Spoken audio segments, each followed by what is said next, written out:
मंदिर के बारे में आप सबने देखा होगा, टेलीविजनों पे एक देश के 4-5 जजेस साहब प्रेस कॉन्फ्रेंस कर रहे हैं और दुनिया में पहली बार देखा कि जजेस, सुप्रीम कोर्ट के जजेस पत्रकारों से न्याय मांग रहे हैं। ये कहीं सुना आपने? आज आपको याद है ना वो सीन, सुप्रीम कोर्ट के प्रांगण में चीफ जस्टिस से लेकर के लोग उस पर अपनी बात रख रहे हैं, अपनी बात बताई जा रही है।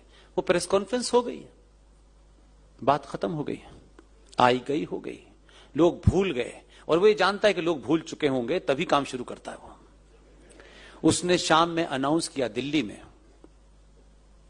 और क्योंकि हम मीडिया में लंबे समय तक रहे तो इतना तो हमको समझ में आता है कि कोई क्यों ये बात कहता है और क्यों नहीं कहता। यही एक्सपीरियंस का फायदा होता है। अनाउंसमेंट हुआ कि भारत के प्रधानमंत्री सुप्रीम कोर्ट का दौरा करना चाहते हैं। अब ये अनाउंसमेंट हुआ तो सैनिटाइज कर दी गई, एसपीजी लग गई, सब झाड़ी वाड़ी, यहां तो कबूतर सब ढूंढा जा रहा है कि कोई कबूतर ना आ जाए, कोई बिल्ली ना आ जाए। अब आप ये तो मानेंगे कि जिस इंस्टीट्यूशन को वो देखने जा रहा है, उस इंस्टीट्यूशन का टॉप वही घुमाएगा, कोई किलर तो घुमाएगा नहीं, घुमाएगा। और ये भी समझ में नहीं आया कि जब 15 साल गुजरात में था तब तो अदालतों के इतने चक्कर काटे, फिर क्या अदालत में देखना क्या चाहता है? इसे क्या देखना है? कोई सौंदर्यीकरण देखना है, कोई फूल पत्ती ढूंढनी है?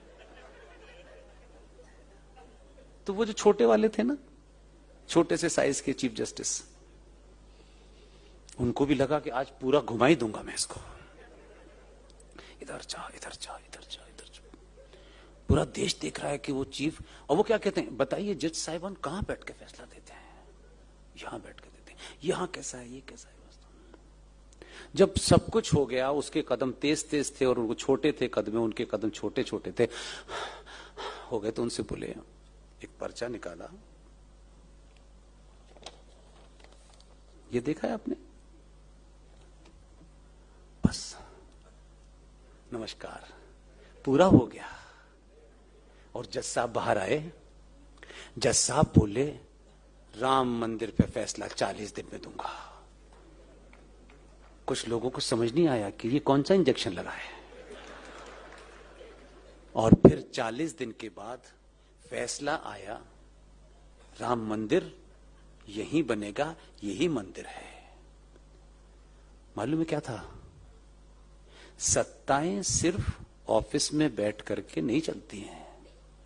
हमारे पूर्वजों ने सत्ताएं सिर्फ बैठ के नहीं चलाई हैं, जमीन की हकीकत